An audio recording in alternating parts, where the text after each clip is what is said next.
بسم الله الرحمن الرحيم الحمد لله وكفى وسلام على عباده الذين اصطفى أما بعد قال الله تبارك وتعالى في كلامه المجيد والفرقان الحميد فأعوذ بالله من الشيطان الرجيم بسم الله الرحمن الرحيم إنا نحن نزلنا الذكر وإنا له لحافظون وجاء في الحديث الشريف قال رسولنا صلى الله عليه وسلم أشراف أمتي حملة القرآن أو كما قال صلى الله عليه وسلم صدق الله العظيم وصدق رسوله النبي الأمي الكريم ونحن على ذلك لمن الشاهدين والشاكرين والحمد لله رب العالمين. محترم مبجل علماء کرام بزرگان محترم میرے عزیز نوجوان دوستوں اور بھائیوں، برادر محترم وہاں یوسف صاحب صورتی دامد برکاتہم کی پرخلوص دعوت پر آپ کے فرزند ارجمن کے حفظ قرآن کی تکمیل کی اس مجلس میں شرکت کی غرض سے استاد محترم حضرت اقدس مولانا مفتی محمد یوسف صاحب دامت برکاتہم العالیہ اور رفیق محترم حضرت عمران صاحب خان پوری دامت برکاتہم العالیہ کی معیت میں حاضری کی سعادت نصیب ہوئی. حضرت اقدس کے ایمان پر انہی سے پڑھا ہوا سبق سنانے کے لیے بیٹھا ہوں. دعا فرمائے کہ اللہ سبحانہ و تعالی مختصر وقت میں کچھ مفید باتیں زبان ناچیز پر جاری فرمائیں. میرے بھائیوں، جس محفل و مجلس کی نسبت خالق کائنات مالک ارض و سما اللہ رب العزت کی بابرکت ذات کی طرف ہو اور اللہ کے کلام کی طرف ہو، اس سے بڑھ کر اور بہتر کوئی محفل اور مجلس نہیں ہو سکتی. اس مجلس اور اس محفل کا ایک جز بننے کی مجھے سعادت نصیب ہوئی، اس پر میں اللہ تبارک و تعالیٰ کا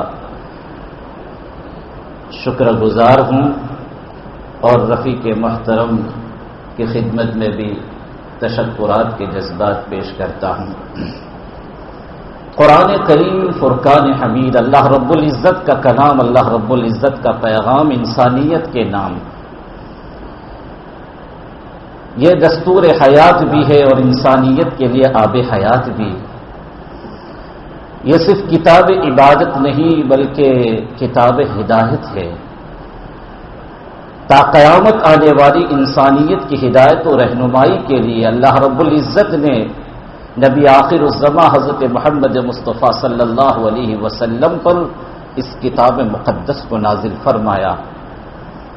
چنانچہ اس میں سر کے بالوں سے لے کر پاؤں کے ناخن تک، حیات سے لے کر ممات تک، دنیا میں آنے سے لے کر جنت میں داخل ہونے تک کی ساری ہدایات مضمر ہے. اور قرآن کا انٹروڈیوس، اس کا تعارف خود قرآن کو نازل کرنے والا خالق و مالک اللہ رب العزت اپنی کتاب مقدس میں کرا رہا ہے. بہت جامع اور معنی انداز میں اللہ پاک اپنی اس کتاب مقدس کا تعارف کرا رہا ہے.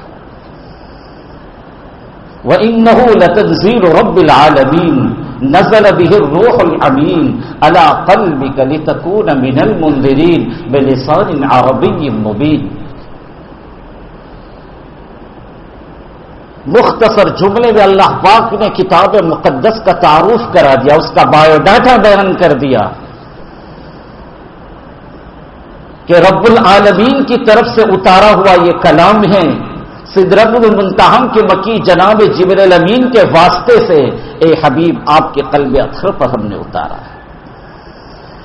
تو گویا منزل کتاب خالق کائنات مالک ارض و سما رب العالمین ہے، اور ملائکہ اور فرشتوں کے سردار جبرائیل امین کو اس کا واسطہ بنایا جا رہا ہے، اور نبیوں اور پیغمبروں کے سرتاج و سرخیل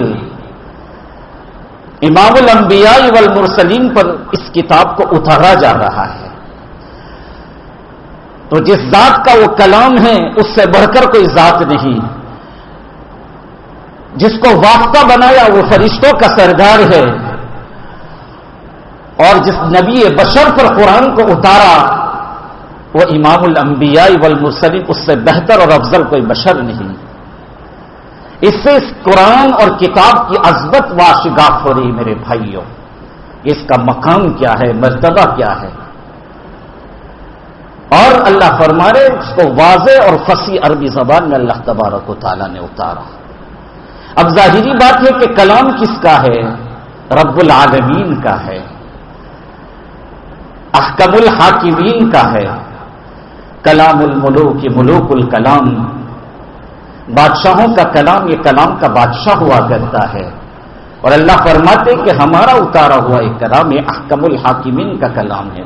اسی وجہ سے میرے اور آپ کے آقا تاجدار مدینہ حضرت محمد مصطفیٰ صلی اللہ علیہ وسلم نے فرمایا فضل القرآن علی سائر الکلام کفضل الرحمن علی سائر خلقی او کما قال صلی اللہ علیہ وسلم، کہ قرآن کو دیگر تمام کلام پر وہ فضیلت حاصل ہے جیسے رب کائنات کو اپنی مخلوق پر فضیلت حاصل ہے. کوئی نسبت نہیں، خالق و مخلوق کے درمیان کوئی نسبت نہیں. اللہ خالق ہے ہر چیز کا، مالک ہے ہر چیز کا، مخلوق کی کوئی حیثیت اللہ کے سامنے نہیں. تو جیسے اللہ کو اپنی مخلوق پر فضیلت اور برتری حاصل ہے، اللہ کے کلام کو دیگر سارے کلام پر وہی برتری اور فضیلت حاصل ہے. وہ حد اعجاز کو پہنچا ہوا اللہ کا کلام ہے کہ دنیا کا کوئی کلام اس کی ہمسری اور برابری نہیں کر سکتا. چنانچہ پے بغیر تحدی اور چیلنجز کے بعد اللہ پاک ڈنکے کی چوٹ کہہ رہا ہے قل لئن اجتمعت الانس والجن علی ان یاتوا بمثل هذا القرآن لا یاتون بمثلہ ولو کان بعضهم لبعض ظہیرا، کہ صرف انسان نہیں، دنیا جہاں کے سارے انسان اور جنات کی جماعتیں سب مل کر باہم ایک دوسرے کی معاونت کر لیں اور قرآن کی نظیر اور مثیل پیش کرے، ایسا نہیں ہو سکتا. وہ قرآن کا ایک جملہ اور سینٹنس بھی بنا کر نہیں لا سکتے اس درجے کا. تو یہ ہے اللہ کا کلام میرے بھائیوں. خیر، اس کی بہت ساری خوبیوں میں اس کا ایک پہلو یہ ہے کہ آقا مدنی تاجدار مدینہ حضرت محمد مصطفیٰ صلی اللہ علیہ وسلم پر یہ اتارا ہوا علم روحانی معجزہ ہے.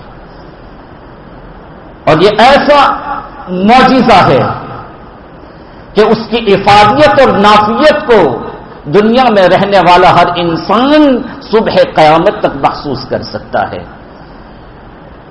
چنانچہ سائنسدانوں نے قرآن کو کھنگالا، اس کا مطالعہ کیا تو دنیاوی بینیفٹ اس قرآن سے انہوں نے حاصل کیے اور اوج کمال تک اپنی تحقیق کو پہنچایا. دنیا کا یہ مسلمان اگر قرآن کو ربانی کلام سمجھ کر اپنی ہدایت کے لیے اسے پڑھے گا، اس کا مطالعہ کرے گا، قسم خدا پاک کی اللہ اس کے باطن کو مزکا اور منور کرے گا اور اسے دنیا اور آخرت کی معراج سر کرائے گا.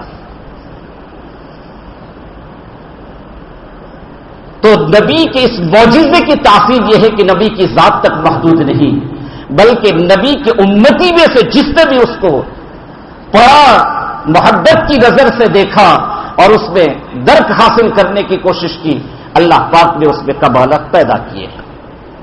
اس کی تاثیر مسلم ہے. اور اس کی دوسری خوبی یہ ہے کہ یہ اللہ کا نبی آخر الزمان پر اتارا ہوا ایسا معجزہ ہے جس کی حفاظت کی ذمہ داری خود خالق کائنات اللہ رب العزت لے رہے ہیں. اللہ فرماتے ہیں انا نحن نزلنا الذکر وانا له لحافظون، بے شک ہم نے ہی ذکر یعنی قرآن کو نازل کیا اور بے شک ہم ہی اس کی حفاظت کرنے والے ہیں. اس آیت پر 2-3 نقطے بیان کر کے میں اپنی بات کو ختم کرتا ہوں. دیکھو یہاں اللہ فرما رہے انا نحن نزلنا الذکر. علماء بلاغت سمجھتے ہیں کہ کتنی تاکیدات پر مشتمل یہ اللہ کا جملہ اور کلام ہے. اللہ فرما رہے بے شک ہم ہی نے ذکر کو یعنی قرآن مقدس کو نازل فرمایا. یہاں بھی نزلنا باب تفعیل سے اللہ پاک نے ذکر فرمایا نیز میں نے پہلی آیت جو قرآن کے تعارف کے سلسلے وَإِنَّهُ لَتَنزِيلُ رَبِّ الْعَالَمِينَ وہ اسی کا مصدر ہے باب. اور دوسری جگہ اللہ فرماتے ہیں وَإِنَّهُ لَكِتَابٌ عَزِيزٌ لَا يَأْتِيهِ الْبَاطِلُ مِنْ بَيْنِ يَدَيْهِ وَلَا مِنْ خَلْفِهِ تَنزِيلٌ مِنْ حَكِيمٍ حَمِيدٍ. اس لیے کہ رب کائنات کا اتارا ہوا کلام ہے، رب العالمین کا کلام ہے، تو باطل کو اس میں دم مارنے کی اجازت نہیں ہوگی. باطل نہ آگے سے داخل ہو سکتا ہے، نہ چور دروازے سے پیچھے سے گھس سکتا ہے. اس کا ہر حرف صحیح سچا ہے. باطل کی ذرہ برابر آمیزش نہیں ہو سکتی. اللہ خود کہہ رہا ہے لا یاتیہ الباطل من بین یدیہ ولا من خلفہ تنزیل من حکیم حمید. کیوں؟ اس لیے کہ وہ بہت بڑے حکیم، بہت بڑے دانا، اللہ رب العزت کا اتارا ہوا کلام جو ستودہ صفات ہے. تو حکیم اور حمید ذات کا یہ کلام یہاں بھی تنزیل کے لفظ کو اللہ پاک استعمال فرما رہے ہیں باب تفعیل سے. اس سے ایک بہت بڑے اشکال کو دفع کر دیا. یہود و نصارہ کی طرف سے اشکال ہو رہا ہے کہ دیکھو اللہ پاک نے صرف قرآن کی حفاظت کی ذمہ داری قبول نہیں فرمائی، اس لیے کہ اللہ نے انہیں کہا انا نحن نزلنا القرآن، بلکہ اللہ فرما رہے نحن نزلنا الذکر. تو جیسے ذکر قرآن مقدس ہے، دیگر آسمانی کتاب انجیل تورات وہ بھی منزل من اللہ ہے، اللہ کی نازل کردہ کتابیں ہیں، اس پر بھی ذکر کا اطلاق ہوگا. تو گویا یہ حفاظت کی ذمہ داری صرف قرآن کے ساتھ مخصوص نہیں، اللہ گویا یہود اور نصارہ کے بقول تورات اور انجیل کی بھی حفاظت کی ذمہ داری گویا اللہ قبول کر رہا ہے. تو جواب ہو جائے گا کہ دیکھو یہاں اللہ پاک نے نزلنا فعل استعمال کرے اور مصدر تنزیل جو باب تفعیل سے ہے، اور تفعیل یہ تدریج کا تقاضا کرتا ہے، اس کے خواص میں سے تدریج ہے. اور دیگر تمام آسمانی کتابوں کو اللہ تبارک و تعالیٰ نے یکبار کی نبی اور پیغمبر پر اتاری. قرآن کی یہ خصوصیت ہے کہ اللہ تبارک و تعالیٰ نے قرآن مقدس کو نجمن حسب ضرورت بتدریج آقا مدنی حضرت محمد مصطفیٰ صلی اللہ علیہ وسلم پر 23 سال کی مدت میں اتارا. تو معلوم یہ ہوا کہ تدریج منطبق ہوتی ہے صرف قرآن پر، اس کے علاوہ کسی آسمانی کتاب پر تدریج کا انطباق نہیں ہو رہا ہے. اس سے معلوم ہوا کہ ذکر سے مراد یہاں قرآن ہی ہے، قرآن کے علاوہ کوئی دوسری آسمانی کتاب نہیں ہو سکتی. پھر دوسری بات میرے بھائیو، استاد محترم سے سنی ہوئی بات استاد کی موجودگی میں نقل کر رہا ہوں کہ دیکھو اللہ فرما رہے انا نحن نزلنا الذکر وانا لہ لحافظون، کہ جہاں نزول قرآن کو بیان کیا وہ اللہ نے فعل کو استعمال کیا، اور فعل کی دلالت حدوث پر ہے. اور آپ سب جانتے علماء کہ فعل مقید بالزمان ہوتا ہے. تو یقیناً نزول قرآن کا ایک زمانہ وقت تھا، وہ مقید بالزمان تھا. لیکن جہاں اللہ پاک حفاظت کی ذمہ داری قبول کر رہے وہ اللہ پاک نے جملہ اسمیہ کو استعمال کیا اور اس میں فاعل کو ذکر فرمایا وَإِنَّا لَهُ لَحَافِظُونَ، بے شک ہم ہی اس کی حفاظت کرنے والے ہیں. اور جملہ اسمیہ کی دلالت دوام و استمرار پر ہوتی ہے. گویا اللہ پاک فرما رہے ہر دورہ ہر زمانے میں جب بھی قرآن پر انگشتمائی ہوگی، جب قرآن کو ٹارگٹ کیا جائے گا، جب قرآن مقدس کو ہدف بنایا جائے گا، آپ مطمئن رہے ہم اتارنے والے خالق، ہم اس کی حفاظت کی ذمہ داری قبول کر رہے ہیں. آپ کو پریشان ہونے کی ضرورت نہیں ہے. صبح قیامت تک یہ اللہ کا اتارا ہوا کلام جو کا تو باقی رہے گا. وہ اپنے ظاہری اعتبار سے بھی محفوظ، اپنے مانوی اعتبار سے بھی محفوظ رہے گا. اس میں کوئی مانوی تحریف کرنے پر بھی قادر نہیں ہوگا اور کوئی لفظی تحریف پر بھی قادر نہیں ہو سکتا. اس لیے کہ اللہ خود فرما رہے انا نحن نزلنا الذکر وانا لہ لحافظون. تو صبح قیامت تک کے اللہ تبارک و تعالی نے اس کی حفاظت کی ذمہ داری قبول فرمائی ہے. فانوس بن کر جس کی حفاظت ہوا کرے وہ شمع کیا بجھے جسے روشن خدا کرے. ایک نقطہ یہاں اور سمجھ میں آ رہا ہے کہ اگر قرآن پر کوئی اعتراض کرتا ہے بے بنیاد بے معنی، تو مومن کو استعجاب نہیں ہونا چاہیے اور گھبرانے کی بھی ضرورت نہیں. وہ تو ہونے والے ہیں قرآن پر اشکالات. اعتراضات کرنے والے اعتراضات کریں گے اور اپنی بھڑاس نکالیں گے. کیوں؟ جب اللہ پاک اس کی حفاظت کی ذمہ داری قبول فرما رہے ہیں تو اللہ کے علم محیط میں یہ بات تھی کہ قرآن کو ہدف بنایا جائے گا، قرآن کو ٹارگٹ کیا جائے گا، ورنہ تو حفاظت کی ذمہ داری قبول کرنا بے معنی ہوگا. اور اللہ کا کلام عبث سے خالی اور پاک ہے میرے بھائیوں. اللہ کا کلام عبث سے خالی اور پاک ہے. جب اللہ پاک فرما رہے کہ ہم اس کی حفاظت کرنے والے ہیں، اس میں یہ بات مضمر ہے، پوشیدہ ہے کہ قرآن کو مختلف زمانوں میں، مختلف اماکن میں، مختلف افراد کی طرف سے ہدف بنایا جائے گا. وسیم رضوی کی طرح غلاظت بکنے والے، حکومت کے دم چھلنے مختلف زمان اور مکان میں پیدا ہوتے رہے. یہ کیا ہے؟ واہیات، بکواس، بے معنی. اس سے بڑے اشکالات قرآن پر بڑے ٹھنکروں نے کیے اور علماء وقت نے زندہ شکر اس کا جواب دیا میرے بھائیوں. تو اللہ ہر زمانے میں قرآن کی حفاظت کا انتظام اپنی قدرت کاملہ سے کرے گا. اور ایک بات جو حضرت سے سنی تھی وہ نقل کر دیتا ہوں.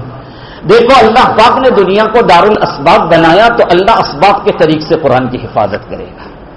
اللہ اسباب کے طریق سے قرآن کی حفاظت کرے گا. تو قرآن کا ظاہر بھی ہے، قرآن کا باطن بھی ہے، اور قرآن کے پڑھنے کا انداز ہے، اس کے طرق کے ادا ہے. تو جس پر بھی جس اینگل سے قرآنیت صادق آئے گی، ہر اینگل سے اللہ کی طرف سے حفاظت کی ذمہ داری. قرآن کے الفاظ، اس کے نقوش، اس کے حروف کی حفاظت کے لیے اللہ لوگوں کے سینوں کو کھول دے گا. لوگوں کے سینے کو اللہ مخزن قرآن بنائے گا. اور اللہ خود فرماتے وَلَقَدْ يَسَّرْنَا الْقُرْآنَ لِلذِّكْرِ فَهَلْ مِن مُدَّكِرٍ. قرآن کو اللہ پاک نے حفظ کے لیے آسان کر دیا ہے. میں اس کی تفسیر نکات کی طرف نہیں جاتا، نہ مجھے وقت اس کی اجازت دے بس. اور خود حدیث قدسی اللہ فرمائے وَجَعَلْتُ صُدُورَ امتی کا اناجیل، ہم نے تمہارے امت کے سینے کو مخزن قرآن بنا دیا. چنانچہ میرے بھائیو 5 سال کا بچہ حافظ قرآن ہو رہا ہے الحمدللہ. امام محمد بن حسن الشیبانی رحمۃ اللہ علیہ کے باب میں ایک روایت میں آتا ہے 1 مہینے میں، اور ایک روایت میں آتا ہے 7 دنوں میں قرآن پاک کو من اول الى آخری حفظ کیا. صرف 7 دن. ایسے بے شمار واقعات ہیں. تو قرآن کے الفاظ اور ظاہر کی حفاظت کے لیے ایسے حفاظ ہر زمانے میں پیدا ہوتے رہیں گے. اس کے معانی اور احکام کی حفاظت کے لیے علماء اور مفسرین اور فقہا کی ایک ٹیم اور کھیپ تیار ہوتی رہے گی. اور اس کے طرق کے ادا کی حفاظت کے لیے قراء اعظام کی ایک ٹیم اور جماعت ہر زمانے میں انشاءاللہ اللہ تیار کرتا رہے گا. اللہ سبحانہ و تعالی حافظ ہونے والے اس طالب علم کے سینے میں کلام پاک کو محفوظ رکھے. بس 2 بات، حافظ قرآن کو خود اپنا اکرام کرنا ہے. وہ یہ سمجھے کہ اللہ پاک نے اسے جو دولت دی، دنیا جہاں میں اتنی بڑی دولت اللہ نے کسی کو نہیں دی. وہ احساس کمتری کا شکار نہ ہو. دوسری بات، ہمیں یہ چاہیے کہ ہم حاملین قرآن کا اکرام اور احترام کریں. یہ ہماری ذمہ داری ہے. اس لیے کہ اللہ کے نبی فرماتے اشراف امتی حملۃ القرآن، میرے امت کے شرفاء معزز ترین لوگ وہ حاملین قرآن ہیں. جب نبی کی زبان سے یہ کلام صادر ہو رہا ہے، نبی یہ فرما رہے ہیں کہ اللہ اور اس کے رسول کی نگاہوں میں سب سے زیادہ معزز ترین لوگ کون ہیں؟ حاملین قرآن. تو جو معزز ہوتا ہے اسی کا تو اکرام کیا جاتا ہے. ہماری ذمہ داری کہ ہم ان کا اکرام کریں. اور بھی کچھ باتیں ذہن میں آ رہی ہیں لیکن مجھے بڑوں سے استفادہ کرنا ہے. ہمارے برادر محترمہ عمران صاحب ماشاءاللہ بہت ہی لائق اور بہت ہی فائق اور بہت ہی عمدہ خطاب آپ کا رہتا ہے. ان سے ہم سنیں گے، پھر استاد محترم کے ملفوظات عالیہ سے ہم مستفید ہوں گے. اللہ سبحانہ و تعالی کئی سنی باتوں پر عمل کی توفیق عطا فرمائے. وما توفیق الا باللہ. اگر ہمارے ویڈیوز آپ کو پسند آ رہے ہوں تو لائک، کمنٹ اور شیئر کریں، اور مزید نئی ویڈیوز کے لیے ہمارے چینل دعوت میڈیا کو سبسکرائب کریں اور بیل آئیکن پر کلک کریں.